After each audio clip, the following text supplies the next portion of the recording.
허브 예배는요, 매주 일요 주일 오후 2시에 양재온누리교회 기쁨을에서 예배하고 있습니다. 유튜브와 카카오톡에서 온누리교회 허브대학부를 검색해 주시거나 인스타그램에서 허브_워십을 검색해 주시면 영적인 컨텐츠에 접속하실 수 있습니다. 가슴에 손을 얹고 스스로를 축복했으면 좋겠는데요. 저를 따라해 주시겠어요? 하나님은 나를 사랑하십니다. 나는 그 사랑을 신뢰합니다. 나는 그리스도의 담대한 증인이 될 것입니다. 나는 절대로 이전과 같지 않을 것입니다. 아멘. 오늘 말씀은 초대교회에서 일어났던 무서운 이야기, 성령님의 사형 선고와 집행에 대해 다루고 있습니다. 초대교회에 아나니아와 삽비라라는 사람이 있었는데요, 두 사람이 부부입니다. 아나니아가 남편이고 삽비라가 아내죠. 이 두 사람이 자기의 재산을 팔아가지고요, 그 재산 중에 절반을 초대교회의 사도들과 성도들 앞에 내어놓습니다. 그들은 자신의 재산에서 상당히 큰 금액을 팔아서 성도들을 위해 쓰기로 결심하고 아름다운 마음으로 기부를 한 것처럼 보였지만 사실 그 마음속에 잘못된 동기가 있었습니다. 그들은 재산을 팔아서 절반을 숨겨놓았지만 전부를 팔았다고 사도들과 교회와 성도를 속였던 것입니다. 재산 전부를 팔았다고 이야기했지만 절반을 팔았다는 것을 사도 베드로가 영적으로 알고, 너희가 어떻게 이런 죄를 짓느냐, 하나님께서 오늘 너희의 생명을 가져가실 것이다, 이렇게 이야기를 하자마자 남편 아나니아가 죽고요, 아나니아가 죽은 것을 모르고 3시간쯤 뒤에 그 자리로 온 삽비라 역시 사도들을 속이려다가 죽게 됩니다. 여러분, 이거 분위기가 너무 싸하지 않습니까? 저는 성경을 볼 때 질문도 많고 의문이 많은데 이런 생각을 좀 했습니다. 이게 죽을 만큼 잘못한 일인가? 전부를 낸 건 아니지만 그래도 절반을 냈잖아요. 거짓말을 했지만 어려운 성도들을 위해서 어쨌든 기부를 한 거 아닙니까? 특히 이 말씀은 어렸을 때부터 교회를 다닌 모태신앙 어린이들이 가장 싫어하는 말씀에 항상 뽑힙니다. 이재훈 목사님이 이런 말씀을 이번 주 설교 때 하셨는데, 이 스토리를 처음 들었을 때 굉장히 두려웠습니다. 왜냐하면 이재훈 목사님이요, 초등학교 때 주일학교를 다녔는데 헌금을 내지 않고 그 헌금으로 과자를 사 먹었던 적이 있기 때문이죠. 이런 일을 한 번 이상 저지른 모든 분들은 저처럼 가슴이 떨릴 거라고 생각합니다. 이런 말씀을 하셨는데 저도 불현듯 떠오르는 게, 저희 어머니는 가끔 좀 이상한 방식으로 헌금을 주셨어요. 1,000원짜리 한 장을 주시면 제가 갈등을 안 할 텐데 500원짜리 2개를 주시는 거예요. 그러면서 헌금하라고. 그러면 자꾸 교회를 가는 동안 내적 갈등이 드는 거죠. 당시 지금의 PC방 역할을 했던 오락실은요, 오락 한 판에 50원이었어요. 500원이면 10판이고 10판이면 한 2시간 정도를 재밌게 놀 수 있는 것이었거든요. 저는 이 2개의 500원짜리 동전을 양손에 쥐고 한참을 고민하다가 한쪽 손에 있는 500원짜리만 냈는데, 정말 충격적이게도 그날 주일학교 설교가 아나니아와 삽비라였던 굉장히 두려운 그런 생각이 듭니다. 아니, 하나님께서는 왜 그렇게 두려움을 주면서까지 실제 초대교회가 이 사건에 대해서 굉장한 두려움을 느꼈다고 하거든요. 왜 분위기를 어렵게 하고 사람들의 마음에 긴장감을 주셨던 것일까? 성령님의 의도와 이 사건의 영적인 의미가 무엇일까? 3절과 4절 말씀을 통해 이 사건의 디테일을 좀 살펴보기를 원합니다.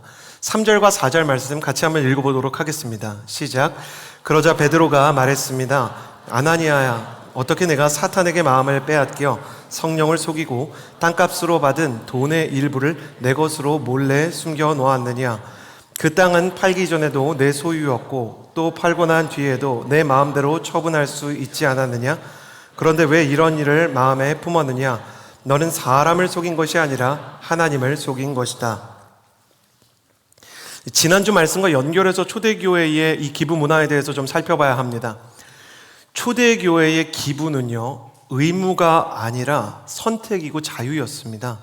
그래서 제가 지난주에 여러분께 말씀드릴 때 이 초대교회의 기부 문화와 공산주의를 연관짓는 것은 무리가 있고 실제로 전혀 다른 동기에서 시작됐다라고 말씀드렸습니다. 공산주의는 강제로 물질을 빼앗아서 기계적으로 분배하는 것을 이상으로 여기지만, 초대교회에서는 성령의 감동을 동기 삼아, 엔진 삼아 성령의 사랑을 자발적으로 나누기 위하는 사람이 재산을 파는 곳이었죠. 재산 전부를 꼭 팔아야 되는 것도 아니고 자신의 재산 중에 일부를 팔아서 우리로 치면 당근마켓에 팔든 아니면 다른 방식으로 현금화를 하든 이것을 쓸 수 있는 형태로 바꿔서 다른 사람들에게 나눠주는 것은 완전한 자유였습니다. 사도행전 4장을 보면 초대교회가 성장해가고 수많은 사람들이 예수님의 이름으로 3,000명, 5,000명씩 부흥을 했습니다.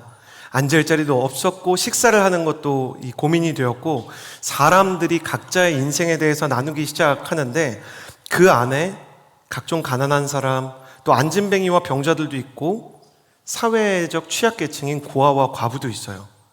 그리고 인권 사각지대에 있었던 노예들까지 있었기 때문에 사도들과 이 교회의 성도들이 이분들을 보니까 마음이 아프고 도와줄 마음이 자꾸 생기는 거예요. 근데 사도들과 그리고 교회 지도자들이 모두가 풍족한 상태가 아니고 대부분 가난했기 때문에 어찌하나 고민하고 있는데 사도행전 4장 지난주에 읽은 36절, 37절을 보면 이렇게 써 있습니다. 키프로스 출신인 요셉이라는 의사람이 있었습니다. 요셉이라는 사람이요. 그를 바나바라고도 사도들이 불렀는데 바나바는 위로의 아들이라는 뜻입니다. 그 사람이 자기의 밭을 팔아서 그 돈을 사도들의 발 앞에 갖다 놓았습니다. 여기에서 자기의 밭을 팔아서라는 것은 상당한 재산을 팔았다는 것을 의미합니다. 이 바나바라는 사람은 지난주에 나누었지만 바울을 초대교회 안에 기꺼이 맞아 주었던 바울의 보증인이었고요. 1차 전도 여행을 바울과 함께 떠났던 초대교회의 선교사였고 동시에 바울과 함께 안디옥 교회를 담당하던 안디옥 교회의 담임 목사였습니다. 그러니까 위대한 영적인 지도자죠. 그의 원래 이름은 요셉이지만 사람들은 모두가 그를 위로의 아들이라는 뜻의 바나바라고 불렀습니다. 그러니 사람들이 볼 때 이 사람의 품성과 그리고 마음이 얼마나 따뜻했겠습니까? 가는 곳마다 위로가 임하는 사람이었던 것이죠. 다시 한번 축복합니다. 여러분이 가는 길마다 바나바처럼 위로가 임하게 되기를 예수님의 이름으로 축복합니다. 그리스도의 담대한 증인이 되기 위해서요. 여러분이 걷는 길마다, 여러분이 가는 곳마다 예수 그리스도의 위로와 예수 그리스도의 복음과 예수 그리스도의 사랑이 임하게 되기를 예수님의 이름으로 축복합니다. 옆 사람에게 이렇게 인사해 주시겠어요? 저를 좀 위로해 주시겠어요? 여러분 모두에게 위로와 나눔이 있게 되기를 원하는 것입니다. 그래서 이 사람이 영향력 있는 사람으로 영적 지도자로 여겨지면서 초대교회에서 사도행전 특별히 14장을 보면 바나바를 사도라고 부릅니다. 그러니까 바나바는 12제자와 어깨를 나란히 할 정도로 성장하게 된 것이죠. 4장의 이 바나바의 등장 바로 뒤에 나타난 사람이 바로 오늘 끔찍한 비극의 주인공이었던 아나니아와 삽비라인 것이에요. 아나니아와 삽비라는 왜 재산을 팔았을까? 이 연결고리 속에서 우리는 이것을 생각할 수 있습니다. 아나니아와 삽비라는 바나바와 같은 사람이 되고 싶었던 거예요. 존경받고 사도들처럼 나날이 부흥해가는 이 교회에서 중요한 사람이 되고 싶었어요. 재산을 팔아서 위로의 아들이라는 칭호를 받고 싶었어요. 세상에 그런 사람이 있느냐? 여러분 사람이요 온라인 게임 하나를 해도요 거기에서 군주가 되고 거기에서 유명한 사람이 되면 그 영향력을 유지하기 위해서 수많은 현금을 씁니다. 그리고 어떤 스트리머나 방송을 하는 사람에게 인정을 받기 위해서 실제 현금에 주문하는 후원을 하는 사람들도 얼마나 많은지 몰라요. 사람은 돈으로 명예나 인기나 다른 사람의 주목을 사려고 하는 경향이 있는 것이죠.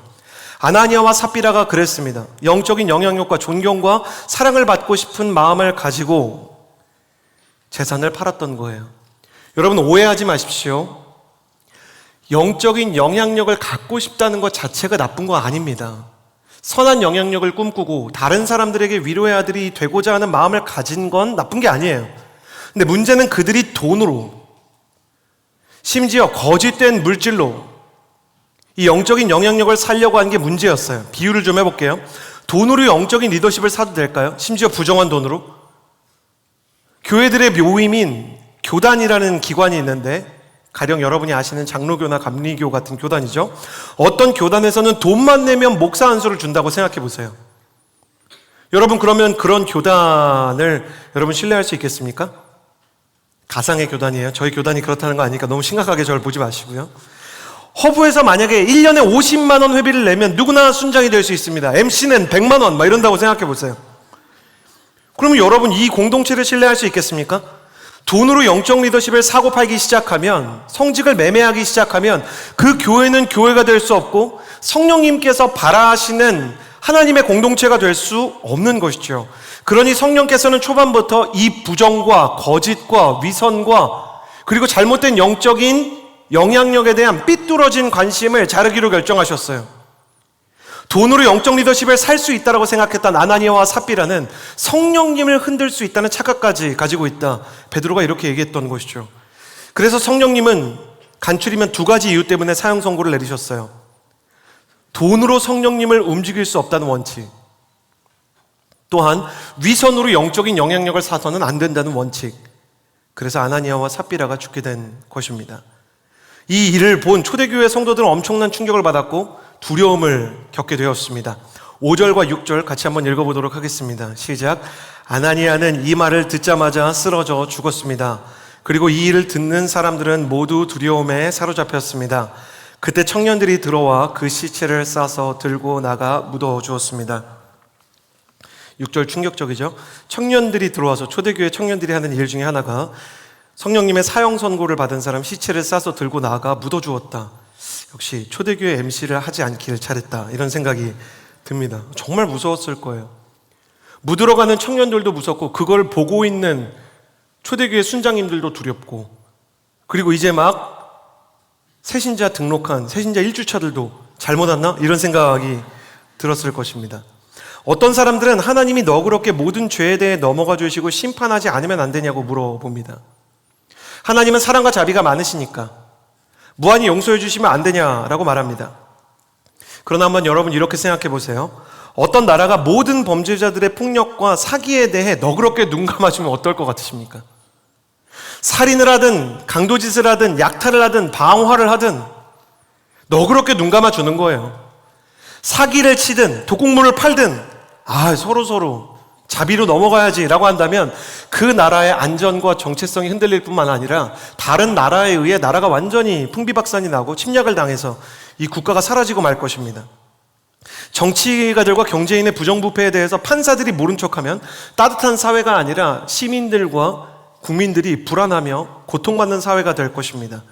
이처럼 법과 원칙에 의한 적절한 심판은 그 사회를 살아가는 시민들이 안전하고 공정하게 살기 위한 안전장치가 되는 것이죠. 성령님께서는 초대교회 성도들이 순수한 복음에 대해 안전하게 접근할 수 있기를 바라셨어요. 그들이 하나님과의 관계에서 거룩과 순결이라는 바르고 깨끗한 길을 걸어가기를 원하셨어요.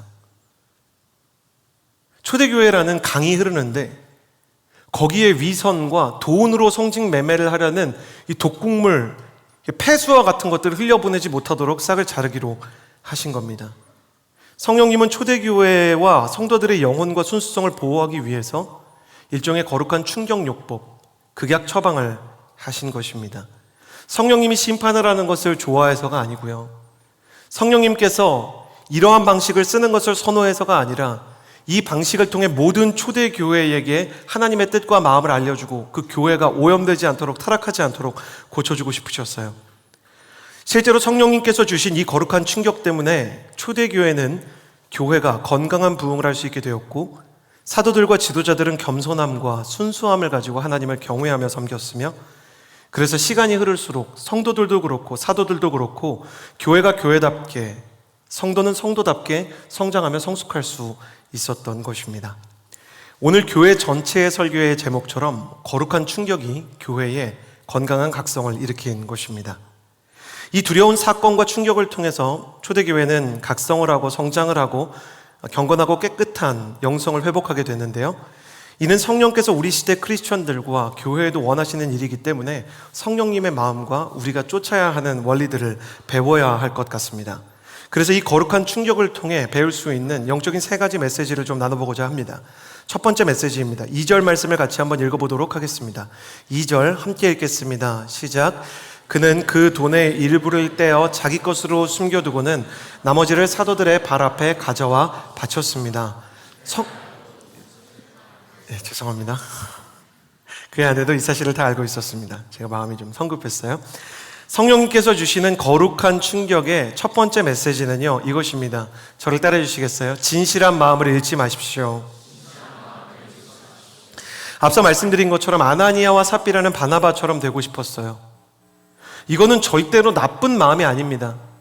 어떤 신학생이 나는 이재훈 목사님처럼 되고 싶습니다, 강보 목사님이나 박종길 목사님처럼 되고 싶습니다, 그런 마음을 갖는 게 나쁜 게 아닙니다.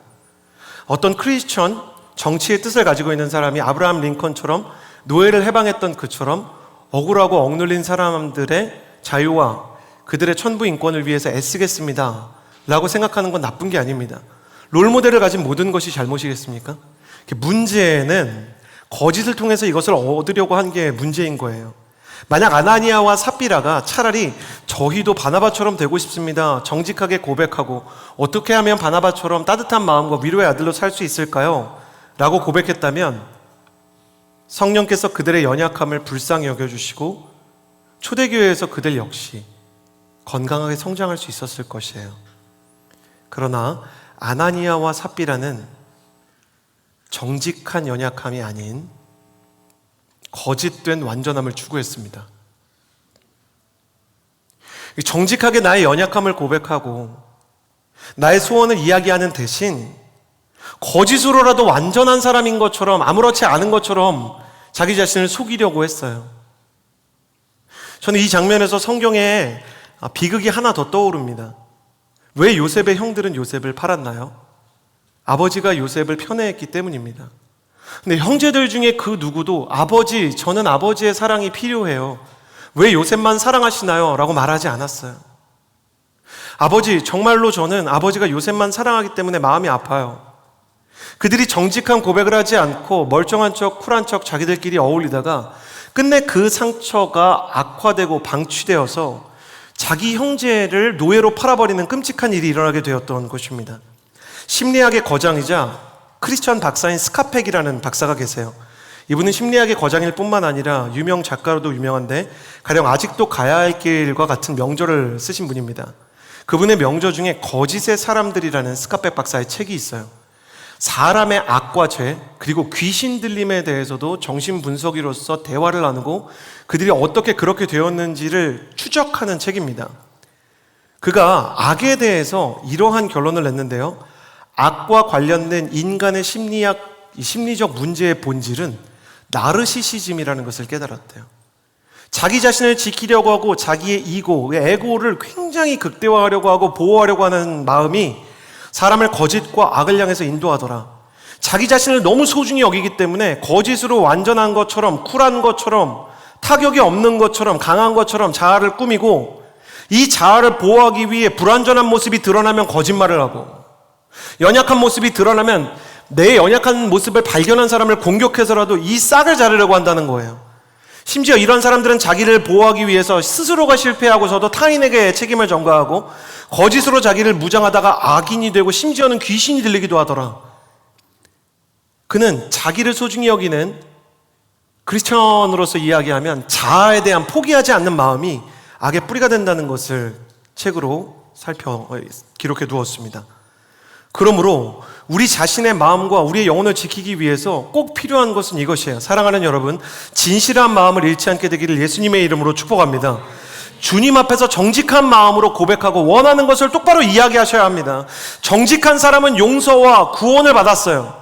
니고데모처럼 바리새인이든 막달라 마리아처럼 귀신 들린 사람이든 마태처럼 세리든 주님, 저는 죄인입니다. 주님의 용서와 주님의 도움이 필요합니다. 주님 앞에서 자신의 문제와 자신의 연약함을 고백하는 사람마다 예수님께서 손을 잡아주셨고 일으켜주셨고, 내가 너의 영혼을 고치기 원한다, 너를 불쌍히 여긴다, 내 마음 가운데 질투가 있습니다, 내 마음 가운데 미움이 있습니다, 내 마음 가운데 하나님이 원하지 않으시는 불안과 의심이 있습니다 라고 말하는 사람들, 예수님께서 오히려 그들의 손을 붙잡아 주셨어요. 그런데 바리새인과 율법학자들 중에 예수님을 대적했던 사람들은 어떤 사람들이었는가? 나는 죄인이 아니다, 내가 뭘 잘못했는가? 내 이고를 보라, 내 바리새인이라는 스펙을 보라, 내가 지금까지 살아왔던 이스라엘이라는 혈통을 보라, 어디를 봐서 나에게 문제가 있는가? 마치 완전한 사람인 것처럼, 문제가 없는 사람인 것처럼, 회개할 일이 없는 사람인 것처럼 자기 가슴에 있는 이 죄와 욕망과 상처와 연약함을 다 숨겼어요. 거짓된 완전함을 얻을 수 있는 것은 위선과 죽음뿐입니다. 그러나 정직한 연약함을 가진 사람은요, 하나님의 도움과 은혜를 경험하게 될 것입니다. 사랑하는 여러분, 연약해도 괜찮습니다. 죄에 중독이 되어 있어도 하나님께서 그를 불쌍히 여기십니다. 내 인생 가운데 해결되지 않는 상처와 극복되지 않는 의심이 있어도요, 주님께서 그 사람을 버리지 않으십니다. 그런데 괜찮은 척, 쿨한 척, 문제없는 척 하는 사람은 주님께서 그 사람을 도울 수가 없습니다. 그러므로 당신의 인생 가운데 아프면 아프다고, 슬프면 슬프다고, 죄인이면 죄인이라고 말할 수 있는 정직한 영성이 있게 되기를 예수님의 이름으로 축복합니다. 성령님이 임하시면 생기는 가장 큰 변화 중에 하나가 내 영혼의 상태를 거울로 보는 것처럼 내 안에 죄가 느껴지는 거예요. 그게 좀 쎄하고, 그게 좀 불편하고 마음에 안 들게 느껴져도요, 여러분이 그것을 정직하게 인정하고 주님의 도움을 구하면 주님께서 깊은 웅덩이와 수렁에서 건져주실 것입니다. 주님, 저는 바나바가 되고 싶지만 아나니아와 같은 사람인 것 같습니다. 제 안에는 숨겨놓은 많은 부분이 있습니다. 정직하지 않고 하나님이 기뻐하시지 않는 것들이 있습니다. 오히려 그렇게 고백하면 주님의 은혜를 경험하게 될 것입니다. 축복합니다. 하나님의 은혜와 하나님의 자비와 성령의 충만함을 경험하는 연약하고 정직한 사람들이 되기를 예수님의 이름으로 축복합니다. 두 번째로 나누고 싶은 것은요, 7절과 8절의 말씀입니다. 7절, 8절 같이 한번 읽어보도록 하겠습니다. 시작. 3시간쯤 지나서 그의 아내가 무슨 일이 일어나는지 모르고 들어왔습니다. 베드로가 그녀에게 물었습니다. 말해보아라. 너와 아나니아가 땅을 팔아. 삽비라가 대답했습니다. 네, 그게 전부입니다. 성령님께서 주신 거룩한 충격의 두 번째 메시지는요, 가슴에 손을 얹고 저를 따라해 주시겠어요? 회개의 기회를 놓치지 마십시오. 회개의 기회를 놓치지 마십시오. 아나니아가 죽었어요. 그리고 이 사실을 모른 채 3시간쯤 흘렀을 때 삽비라, 그 아내가 들어왔어요. 베드로가 물어봅니다. 말해보아라. 이것뿐인가? 왜 베드로는 질문을 했을까요? 아니, 베드로의 이면 안에 계시는 성령께서 이미 사도들과 교회를 속이기로 작정한 삽비라에게 왜 다시 한번 땅을 팔아 받은 돈이 이것이 전부인가? 라고 물어보셨을까요? 이때라도 삽비라가요, 잘못했습니다. 사실 저희가 일부를 숨겼는데요, 전부라고 거짓말을 했습니다. 그랬으면 그도 용서를 받고, 다시 말씀드리지만 초대교회의 예수 그리스도의 한없는 용서로 이 이야기가 거룩한 충격이 아니라 거룩한 용서의 스토리로 끝났을지 모릅니다. 주님께서 재차 물으신 이유는 삽비라에게 회개의 기회를 주고 싶으셨기 때문입니다. 그냥 들어오자마자 죽게 하실 수도 있잖아요. 근데 다시 한번 물어봐서 기회를 주는 겁니다. 여기서 우리는 중요한 것을 배워요. 주님께서 우리 마음 가운데 찔림을 주실 때가 있잖아요. 없군요. 저는 있어요. 이 말씀을 보면서도 나는 아마 아나니아와 삽비라 같은 데가 있지 않나, 이런 생각을 막 하고, 어릴 때부터 내가 거짓말을 많이 했는데 이런 생각도 막 들고요. 사람이 마음 가운데 성령님을 통해서 찔림을 받을 때가 있어요. 그러면 우리 모두가 그렇습니다. 그 성령님이 주시는 찔림이 즐거운 사람은 없어요. 마음 가운데 불편하죠. 긴장되고 죄송하고 하나님을 피하고 싶잖아요. 주님은 왜 그런 불편한 마음을 주실까? 우리를 좀 행복하게만 해주시면 안 되나? 왜 우리 마음 가운데 찔림과 어려움을 주실까? 여러분, 몸의 통증이 전혀 느껴지지 않은 사람이 안전하겠어요? 어떤 사람이 칼에 막 발을 비었어요. 피가 철철 나고 흰 운동화가 완전히 새빨갛게 됐는데, 그런데도 통증이 없어요. 얼마나 위험한 인생입니까? 몸에 통증이 있다는 것은 안전한 것이죠. 병원에 가라는 신호가 될 수 있기 때문입니다. 영혼의 아픔이 있으면 역시 동일한 역할을 하는 거예요. 넌 지금 하나님이 필요해. 몸이 아프면 병원에 가듯이 너가 이런 불편함과 어려움을 느낄 때 오히려 하나님한테 가까이 가야 될 때야. 몸 아프면 병원 가는데 더 힘들고 더 불편할 수 있지만 병원에 가야 낫는 것처럼, 영혼이 불편하면 기도하러 가기가 불편하지만 그래도 예배 가운데 무릎을 꿇고 십자가의 처방을 받아서 보혈로 씻김을 받으면 각 사람이 오히려 사랑을 받을 수 있는 것입니다.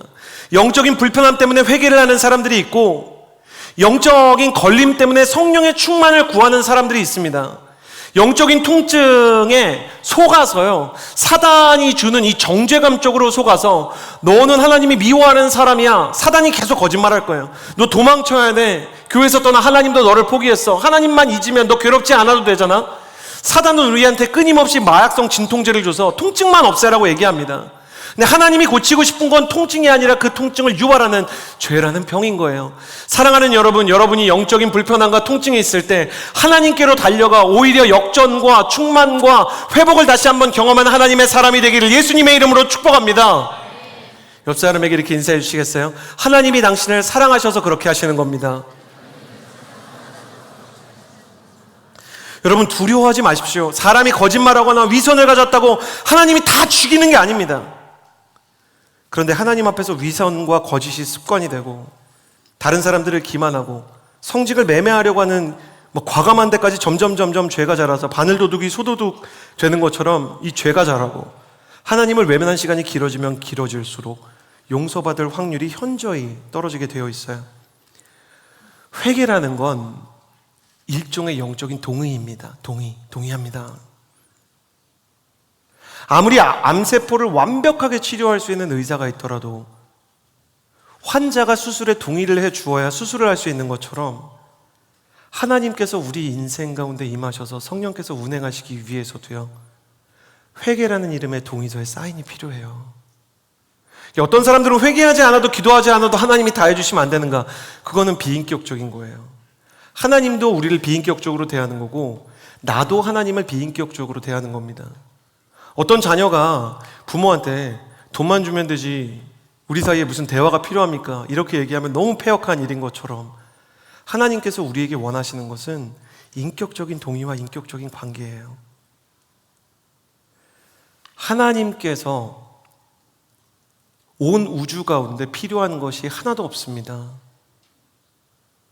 그분에게는 결핍도 없고 빈자리도 없습니다.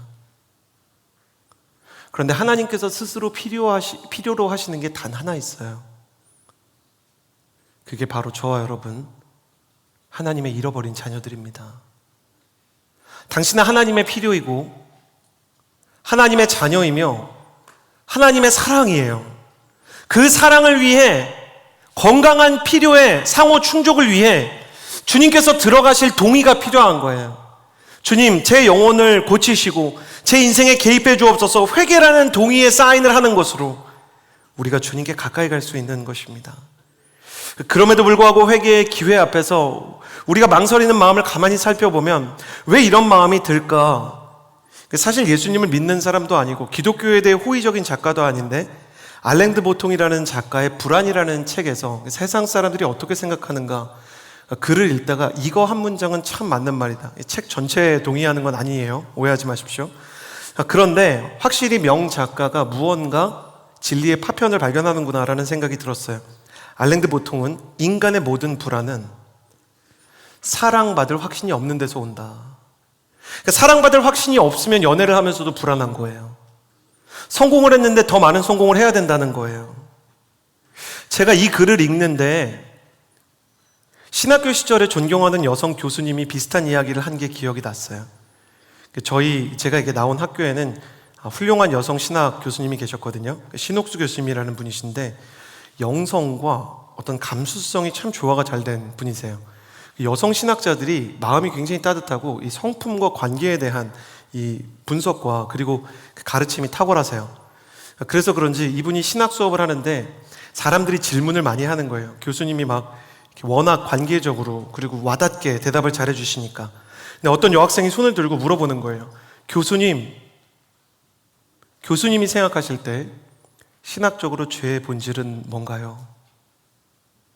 근데 물어보는데 그 질문을 하는 그 친구는 딱 봐도 기도 많이 하게 생겼어요. 그러니까 정말 이 죄의 문제 때문에 괴로움을 느끼는 것 같아요. 죄를 극복하고 싶어요. 죄의 정체를 알고 싶어요. 그러니까 교수님이 그걸 꿰뚫어 보셨어요. 그리고 잠시 가만히 계시다가 대답해 주셨어요. 죄의 본질은 사람이 하나님의 사랑을 믿을 수 없어서 그래서 하나님을 사랑할 수도 없게 된 인간의 상태입니다. 하나님의 사랑이 믿어지지 않으니까 하나님에게서 도망치고 하나님의 사랑이 믿어지지 않으니까 하나님의 명령이 전부 다 짐처럼 느껴지고 하나님께서 나를 사랑하신다는 게 믿어지지 않으니까 예배를 드리는 것도 괴로운 그런 상태인 것이다. 그러면서 교수님이 기도하자 그러시는 거예요. 하나님의 사랑을 믿을 수 있게 기도하자. 우리가 목회자로서 성도들보다 먼저 하나님의 사랑에 대한 거룩한 확신을 가졌으면 좋겠다. 그러면서 그런 말씀을 해주시는데 너무 감동이 되는 거예요. 우리 신학생 여러분, 전도사님들 다 기억하십시오. 사랑받는 자에게만 영적인 용기가 있는 겁니다. 저는 여러분에게도 이 용기가 있게 되기를 바랍니다. 무슨 일이 있어도 하나님께서 나를 사랑하신다는 그 확신으로 말미암는 용기가 여러분에게 임하게 되기를 예수님의 이름으로 축복합니다. 온 세상 날 버려도 주 예수는 안 버려. 끝까지 나를 돌아보시고 끝까지 사랑하시기 때문에 나는 여기에서 뒤돌아설 수 없고, 그럼에도 불구하고 불편하고 괴로워도 죄인 된 상태 그대로 마치 탕자가 아버지의 집을 기억해서 그 아버지의 집을 향해서 나아가듯이 나는 아버지의 집으로 돌아갈 것이다. 그 용기가 생기기를 원하는 것이에요. 하나님의 사랑에 대한 확신이 선명할 때 사람은 회개의 기회를 놓치지 않게 되는 것입니다. 사랑하는 여러분, 저는 여러분이 다시 한번 축복하는데 하나님의 사랑에 대한 확신을 가지게 되기를 예수님의 이름으로 축복합니다. 그 사랑의 확신 때문에 회개의 기회를 놓치지 않게 되기를 바랍니다. 어떻게 하면 이런 확신을 가질 수 있게 될까요? 제일 좋은 방법은 하나님의 사랑에 대한 찬양을 많이 듣고 부르는 거예요. 나의 죄와 연약함에도 불구하고 나를 사랑하시고 놓지 않으시는 하나님의 사랑에 대한 찬양을 부르다 보면 찬양이 영적인 감정을 변화시킵니다. 보일러 온도계가 방의 온도를 결정하는 것처럼 믿음의 고백과 찬양의 노랫말, 가사가 우리의 영혼의 온도를 바꾸기 시작해요. 감정대로 신앙생활을 하지 마십시오. 믿음대로 하는 것입니다. 말씀대로, 그리고 하나님의 성품에 대한 믿음의 선포로 우리의 영혼을 바꿔가야 합니다. 저는 우리 허브 찬양팀이 찬양하는 게 너무 좋습니다. 그 찬양을 하는 것을 왜 말씀 듣기 전에 미리 하느냐, 이 찬양의 고백을 따라서 우리의 마음이 이 찬양의 가사에 맞춰지기 시작하기 때문입니다. 주의 집에 거하는 자 항상 주 찬송하리. 영적인 침체에 있어도 오늘 찬양한 주의 집에 거하는 자, 일단 내가 주의 집에 거하는 자라고 선포하는 거잖아요. 얼마나 좋습니까? 예수 열방의 소망, 내가 선교에 대한 마음이 뜨겁든 차갑든 주님만이 소망이라는 것을 전하며 살겠다, 이런 찬양 아닙니까? 주님의 나라가 오고 주님을 사랑하기 원합니다. 주님은 나를 포기하지 않으십니다. 그런 고백을 하면서 나아가면 하나님께서 우리 마음 가운데 믿음과 그리고 영적인 감수성의 회복과 회개를 선택할 수 있는 지혜를 주신다는 거예요. 저는 여러분의 인생 가운데 찬양이 멈추지 않게 되기를 예수님의 이름으로 축복합니다. 봄이 찾아왔습니다. 양갱만 듣지 마시고요. 밤양갱이죠. 죄송합니다. 연양갱. 죄송합니다. 아재 연습했는데 죄송합니다. 달디 달고 달디 단 밤양갱만 듣지 마시고요. 봄에 여러분이 좋아할 만한 찬양 하나를 선택할 수 있게 되기를 바라는 것이에요. 옆 사람에게 이렇게 인사해 주십시오. 사랑하는 찬양 하나가 생기게 되기를 바랍니다. 9절과 10절의 말씀을 같이 한번 읽도록 하겠습니다. 9절과 10절 함께 읽겠습니다. 시작. 베드로가 그녀에게 말했습니다. 너희가 어째서 서로 짜고 주의 영을 시험하려고 하느냐? 보아라, 너의 남편을 묻은 사람들이 눈앞에 있으니 이번에는 너를 메고 나갈 것이다. 바로 그 순간 삽비라도 그 발 앞에 쓰러져 죽었습니다. 그러자 청년들이 들어와 그가 죽은 것을 보고는 메고 나가 그 남편 곁에 묻었습니다. 거룩한 충격이 우리에게 주는 세 번째 메시지, 가슴에 손을 얹고 저를 따라 주시겠어요? 거룩한 사람을 가까이 하십시오. 아나니아와 삽비라는 마음이 잘 통했던 것 같아요. 부창부수고 환상의 짝꿍이고 천생연분 같았지만 나쁜 일을 하는데도 같이 일하는 파트너가 되었습니다. 그래서 아나니아와 삽비라는 마음이 잘 통했지만 잘못된 만남이었어요. 차라리 만나지 않았으면 좋았을 것이다, 그런 생각이 듭니다. 이 잘못된 만남으로 말미암아 둘은 서로 죄를 공모하는 공범이 되었고요. 서로의 잘못된 거짓과 위선이 상대방을 만나서 더 심화되는 결과를 낳게 되었습니다. 여러분, 여러분의 인생에서 꼭 거룩한 사람을 가까이 하는 만남이 필요합니다. 제가 전에도 말씀드린 적이 있는데, 목사님 어떤 사람이랑 연애하고 결혼해야 합니까? 저는 3개월에서 1년 정도 연애를 하면 서로가 상호 정서적인 영적인 영향력을 주고받는다는 것을 관찰하게 되었어요. 영향을 받고 그 사람에 의해서 나의 내면과 나의 인생이 조금씩 변화되게 되어 있는데 그 모습이 내가 볼 때 긍정적인 방향이어야 합니다. 세상에 그런 연애가 있어요. 나쁜 남자나 어장관리를 하는 여자를 만나잖아요. 인생이 드라마입니다. 너무너무 스릴이 있어요. 저 남자 갖고 싶다. 저 여자가 나만을 바라보게 하고 싶다. 그러니까 정말 이제는 너무 옛날 노래지만 태양의 나만 바라봐. 가끔 내가 연락이 없고 술을 마셔도 혹시 내가 다른 여자와 잠시 눈을 맞춰도 넌 나만 바라봐. 이런 노래가 1위를 하던 때는 정신상태가 어떻게 되어 있는 나라인 건가? 근데 사람들이 그런 연애에 뭔가 끌리는 면이 있는 거예요. 막장 드라마가 괜히 사람들한테 이렇게 자꾸 욕하면서 보게 되는 게 아닙니다. 마치 손톱을 물어뜯고 입술을 뜯는 것처럼 아픈데도 그 묘한 쾌감이 있는 거예요.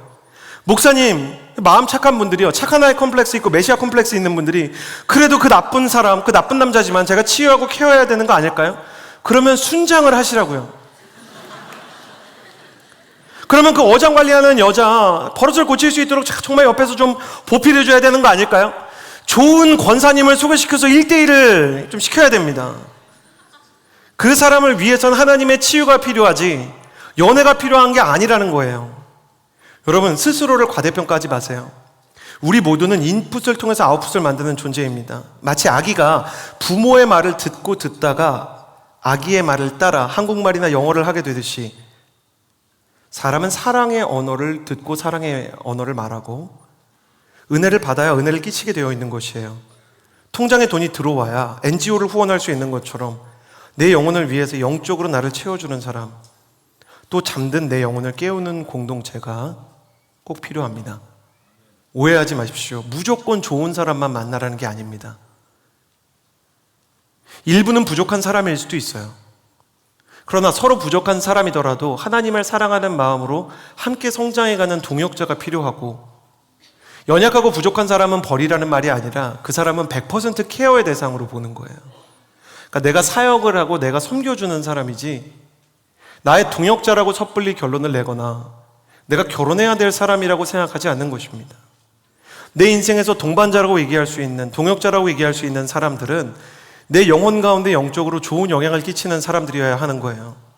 그래서 여러분의 인생 가운데 선교지를 품은 사람을 가까이 하시게 되기를 예수님의 이름으로 축복합니다. 연약한 사람을 동역자들과 함께 팀을 꾸려서 나아가 섬기고 병든 사람들을 치료하는 것을 여러분이 함께 하시기를 바랍니다. 긍정적인 사람, 축복의 말을 하는 사람, 하나님을 향한 믿음을 성장시켜주는 사람, 만나기만 하면 찬양을 하는 사람. 저는 대학부 때 그런 누나들, 그런 순장님들이 약간 부담스러웠어요. 소진아 너무 감사하지 않니? 이런 분들이 계시는 거예요. 그러니까 진짜 그런 분들이 계셨어요. 나 이번 주에 진짜 너무 감사한 거야. 어제까지 너무 추웠는데 오늘 너무 따뜻하지 않아? 그러니까 나는 누나가 어떻게 그런 걸 다 알고 감사하는지 모르겠어요. 심지어 위선도 아니고 꾸밈도 아니에요. 그러니까 더 불편한 거야. 넌 뭐가 그렇게 맨날 감사해? 뭐가 그렇게 항상 찬양이 흘러나와? 마치 어둠 세계에 사는 사람처럼 빛의 자녀와 같은 순장 누나들이 어떤 때 불편하더라고요. 근데 하나님께서는 끊임없이 저에게 빛의 사자를 보내주셨어요. 왜 그런가 생각해 보니까 제가 목회자가 목회자가 돼야 해서 그랬던 것 같아요. 그러니까 계속해서 그분들을 보내주시는데 끝내 어둠이 빛을 이길 수 없더라고요. 제가 오는데 누나 오늘 되게 감사하더라고요. 말을 하고도 스스로를 의심했어요. 내가 이 누나를 닮아가는구나. 너무 감사한 거예요.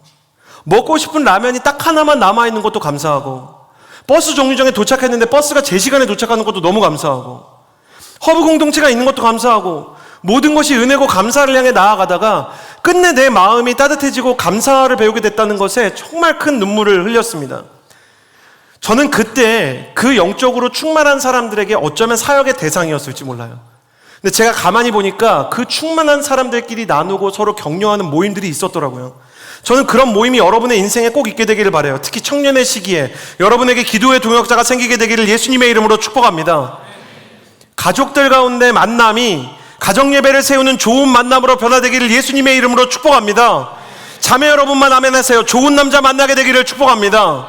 형제만 축복하세요. 형제만 아멘하세요. 좋은 여자 만나게 되기를 축복합니다. 형제가 더 갈급한 걸로. 그래서 좋은 가정을 이루고 믿음의 가정을 이루고 정서적으로 건강한 부부가 되고 서로 사랑하는 사이가 되는 겁니다. 그렇게 사랑하는 사람을 만나서 서로에게 영적으로 한평생 긍정적인 영향을 끼치는 거룩한 부부가 되기를 예수님의 이름으로 축복합니다. 부모와 자녀의 만남이 있다면 그 시간도 주님께서 축복해 주시기를 원하고요. 우리가 자녀로서 부모님에게도 거룩한 영향을 줄 수 있는 힘이 있게 되기를 바라는 것이에요. 언제나 여러분을 축복하지만 한 가지 축복만 구해야 한다면 만남의 축복이죠.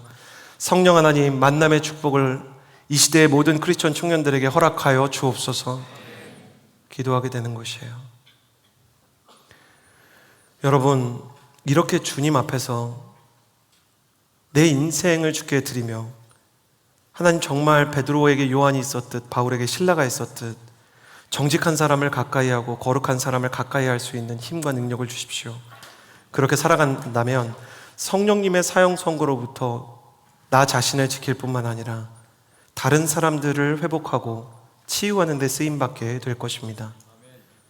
초대교회에 내려졌던 성령님의 사형 선고에 대해 오늘 살펴보고 그것이 준 긍정적인 거룩한 충격에 대해 상기해 보았습니다. 그 성령의 사형 선고가 가져온 큰 두려움과 영적인 긴장감이 오히려 초대교회를 각성시키는, 잠들어가는 교회를 흔들어 깨우는 하나님의 아름다운 충격이 되었죠. 여러분에게 물어보고 싶습니다. 혹시 당신도 하나님 앞에서 간혹 두려움과 긴장을 느끼고 있지 않습니까? 하나님, 내 마음을 왜 이렇게 두렵게 하시고 나의 죄를 왜 이렇게 보여주시나요? 고치려고 진단하는 것이고 병원으로 부르기 위해 통증을 주시는 하나님의 마음은 사랑입니다. 여전히 당신을 향한 불타는 사랑입니다. 당신이 영혼의 통증을 느끼고 영적인 침체를 느끼고 있다면 하나님께서 여러분을 가까이 부르고 계시는 것이에요. 하나님은 지금 이 순간에도 당신을 사랑하고 계십니다. 그러므로 거룩한 충격, 영적인 불편함이 찾아올 때 진실한 마음을 잃지 마십시오. 회개의 기회를 놓치지 마십시오. 거룩한 사람들을 가까이 하십시오. 그렇게 한다면 내게 다가온 이 거룩한 충격이 나의 인생을 성령의 사람답게 각성시키는 지점에 이르게 될 것입니다. 우리에게 찾아온 영적인 두려움조차 새 생명과 회복의 씨앗이 되는 저와 여러분의 인생이 되었으면 좋겠습니다. 이 시간에 함께 기도하며 나아갑니다. 가슴에 손을 얹고 첫 번째 기도할 것은요, 하나님, 다른 사람도 속이지 않고 스스로도 속이지 않고 더더욱 성령님은 속이지 않게 하여 주옵소서. 하나님, 내 마음 가운데 정직한 영을 새롭게 하여 주시고, 하나님, 나의 영혼 가운데 실제로 내가 가지고 있는 영적인 소원이 무엇인지, 그리고 그 소원을 이루는 데 방해가 되는 영적 결핍과 죄악이 무엇인지, 두렵고 떨리지만 내 영혼의 상태를 직면할 수 있는 용기를 허락하여 주옵소서. 아플 때 내 통각이 마비되지 않게 하여 주옵시고, 하나님, 영적으로 침체되어 있을 때 내가 그것을 무시하지 않게 하여 주옵소서. 다윗이 고백했던 것처럼 정직한 영을 내 안에 새롭게 하여 달라고 주여 한번 부르짖고 성령을 초청하며 기도합니다. 주여!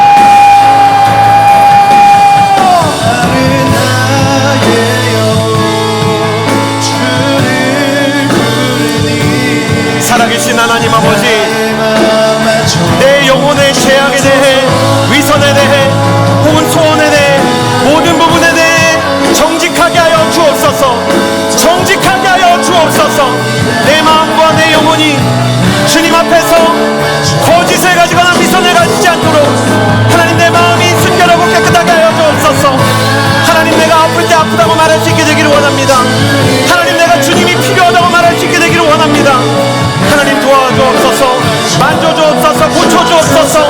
거룩한 충격이 내 영혼 가운데 잠들어 있는 나의 영적 상태를 깨우는 백성자가 되게 하여 주옵소서. 선하신 하나님 아버지, 주님의 선하심과 인자하심을 따를 수 있도록 우리의 마음을 붙들어 주옵소서. 목마른 나의 영혼이 주님의 이름을 부릅니다. 주를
계획과 나를 향해 가지고 계시는 하나님의 뜻과 그 비전을 조급한 마음으로 잃어버리지 않게 하여 주옵소서. 내가 조급하기 때문에 그 비전을 잃어버릴 때가 있습니다. 내가 연약하기 때문에 그것에 대해 무시하고 지나갈 때가 있습니다. 우리의 마음을 붙잡아 주시고 영혼을 새롭게 하여 주옵소서.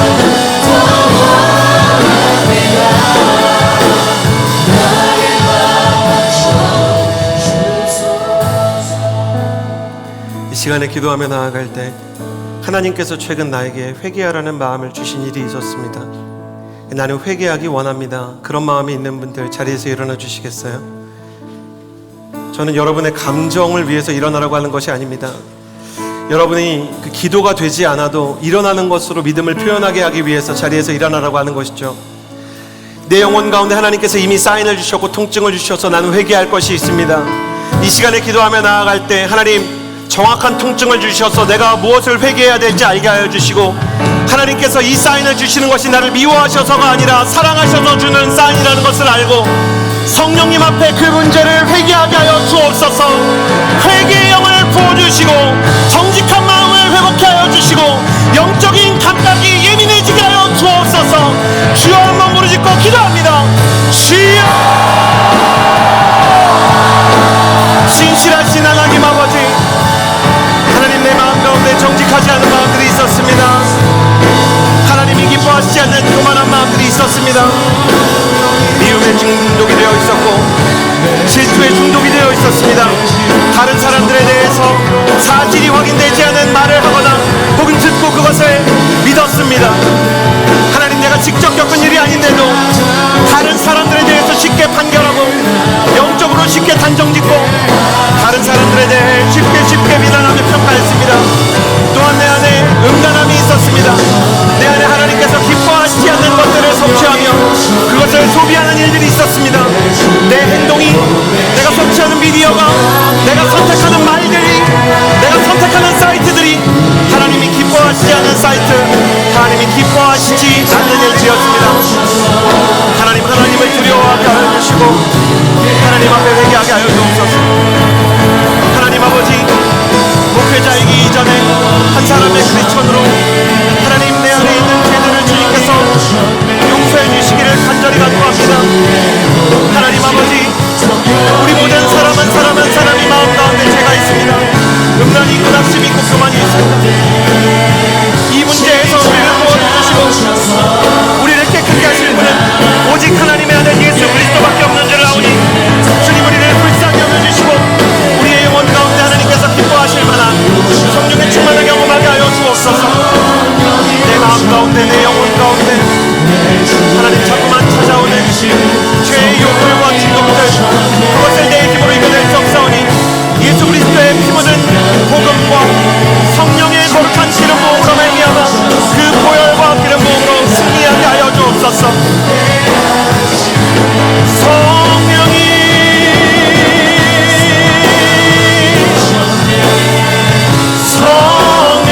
오셨네.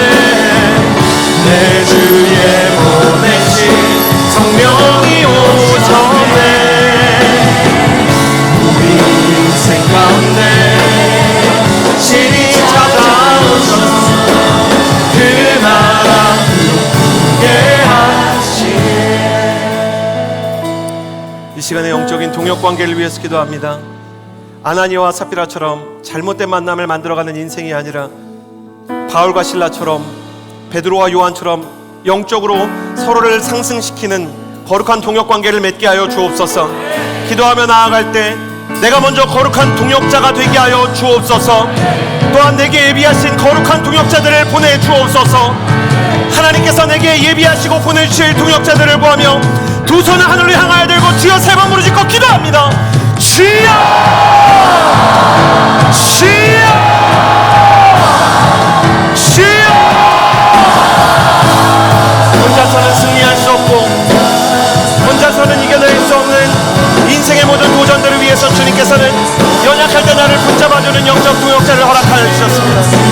선하신 하나님의 사랑과 기름 부음을 통하여 한 사람 한 사람이 주께 쓰임받는 역사가 있게 하여 주옵소서. 선하신 하나님 아버지, 두려워하지 않으며 주와 함께 동행하게 하여 주옵소서.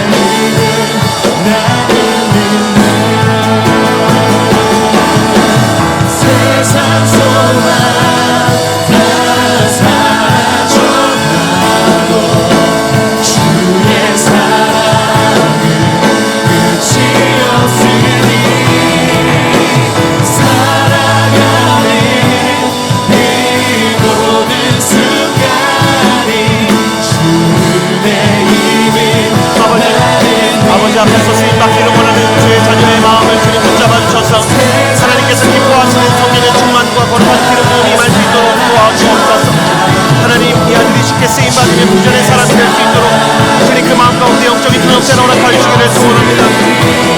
거룩하신 성령 하나님 기도합니다. 성령의 충만을 경험하게 하여 주시고 하나님 마음 가운데 하나님께서 기뻐하시는 거룩한 비전과 성령의 충만을 경험하게 하여 주옵소서. 기도의 거룩한 승리와 충만을 허락하여 주사 어둠의 세력과 싸워 이길 수 있는 영적 전력을 가지고 영적인 동역자들을 일으켜 이끌고 나갈 거룩한 사람이 되게 하여 주옵소서. 선하신 하나님 아버지 붙잡으셔서 하나님께서 원하시는 거룩한 하나님의 뜻과 마음을 헤아리며 한 걸음씩 나아갈 수 있게 하여 주옵시고 하나님 아버지 한 사람 한 사람을 향한 주님의 뜻과 그 마음에 담고 주와 함께 동행하는 영적 동역관계로 이루어지는 업무가 될 수 있도록 도와주옵소서. 선하신 하나님 아버지 만져주시고 하나님 아버지께서 우리 한 사람 한 사람을 위해서 가지고 계시는 그 거룩한 계획들이 온전히 이루어질 수 있도록 도와주옵소서. 하나님 아버지 앞에서 예배하며 기도하는 사람들이 주님을 인해서 세임을 얻을 수 있도록 도와주시고 내 인생 가운데 정말 주님 앞에 원하는 것들을 이야기하시고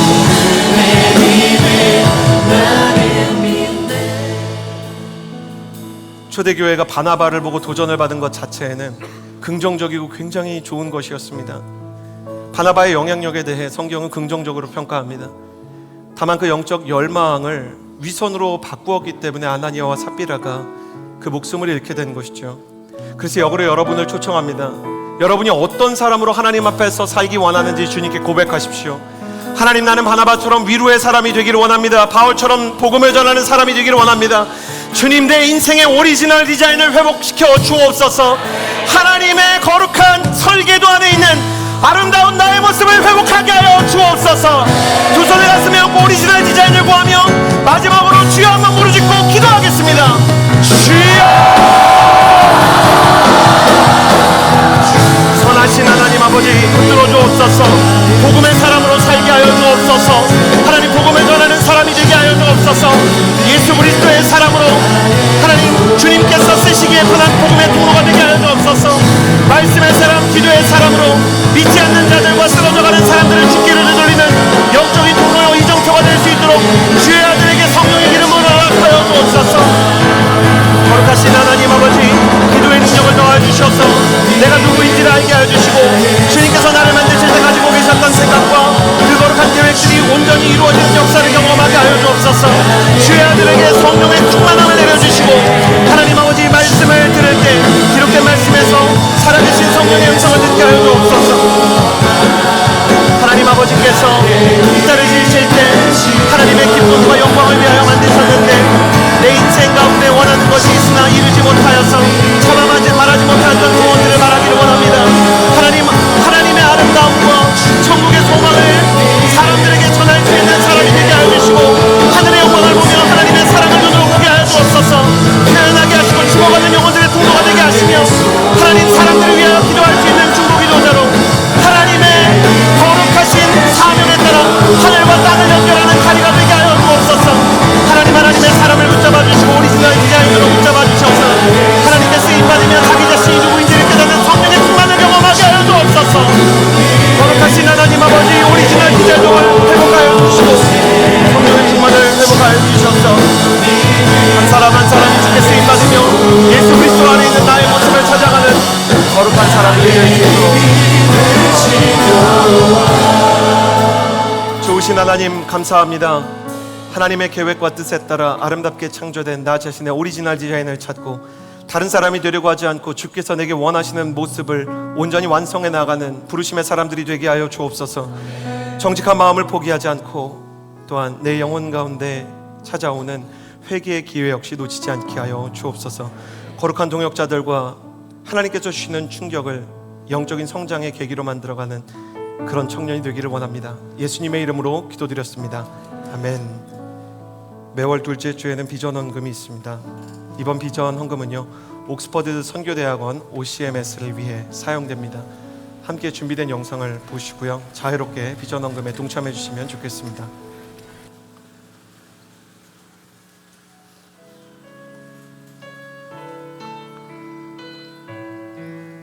로잔 운동이 시작되고 온전한 복음을 모든 교회가 온 세상에, 그게 로잔 정신인데, 그러려면 결국 전 세계에 있는 교회들이 함께 일어나야 되는 거잖아요. 서구만 선교해서 되는 게 아니고. 서구는 선교를 많이 하고 있었는데 어떻게 비서구 선교 리더들을 리더로 또 학문적으로 도울 수 있는가, 그런 고민과 기도 끝에 이 학교가 만들어진 거죠. 모든 것을 잃어버려도 나깝지 않음은 예수를 아는 지식이 가장 고상함이. The vision behind OCMS was that individuals, Christian leaders, mission leaders would have an opportunity to understand what God is doing in their own context. Today the Church of God exists throughout the world, but every context looks different. And so Christian leaders, mission leaders come to OCMS in order to research and understand better how God is at work in their particular context. 그들이 현장에서 갖고 있는 많은 문제들을 갖고 와서 그 문제들을 같이 논의하고 같이 공부하는 것을 통하여서 다시 그 현장을 변화시키는 그런 놀라운 일들을 볼 때 세계 선교를 같이 해나가는 좋은 파트너십으로 성장하고 있다고 저는 믿습니다. 그리스도 예수 안에서 부름의 상을 위하여 달려가. The crisis in South Sudan has so many corruption. My thesis was on combating grand corruption in South Sudan. I realized that the church can be a very, very important player and have become a very useful resource to the church in combating corruption. 교대를 향하여 그리스도 예수 안에서 부름의 상을 위하여 달려가노라. 세계 선교의 중심이 서구 선교에서 세계 기독교의 선교로 변화된 지 오래되었습니다. 해외 선교에 많은 기여를 했던 영국이 이제는 선교 대상 국가가 되어가고 있습니다. 그러나 여전히 영국에는 세계 선교를 위해 헌신하는 귀한 기관들이 구루터기처럼 남아 있습니다. OCMS는 40년 동안 이렇게 선교를 위해 헌신해온 귀한 기관입니다. 160년 된 교회 건물을 학교로 사용하는 일은 결코 쉬운 일이 아니었습니다. 오래된 건물 특성상 세미나와 토론 또 연구 발표하는 모든 공간을 한 공간에서 소화해야 되는 열악한 상황입니다. 이런 열악한 상황에도 세계 선교를 위한 귀한 선교 지도자들을 가장 많이 배출한 이 귀한 기관이 더 적극적으로 세계 선교의 밑거름이 되도록 하는 보완이 필요합니다. 이번 비전 헌금이 이 기관의 후원을 위해서 귀하게 쓰임받을 수 있도록 함께 기도해 주시기 바랍니다. 감사합니다. 이전에 있는 것을 모두 잊어버리고 앞에 계신 그리스도께로 달려가노라.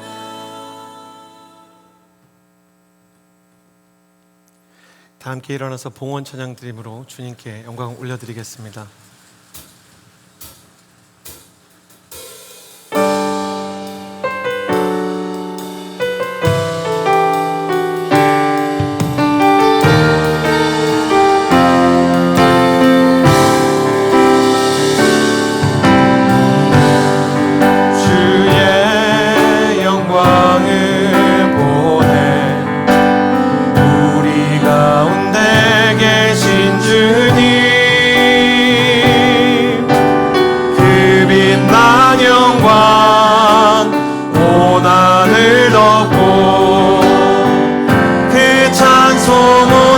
가득해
이제는 우리 구주 예수 그리스도의 은혜와 하나님의 사랑과 성령의 교통하심이 거룩한 충격마저 각성의 계기로 삼아 하나님의 사랑을 신뢰하고 더욱 주께 가까이 나아가기 원하는 정직한 심령들 가운데 선교사님과 환우들 위에도 이제로부터 영원토록 함께하여 주시기를 간절히 축원하옵나이다. 아멘.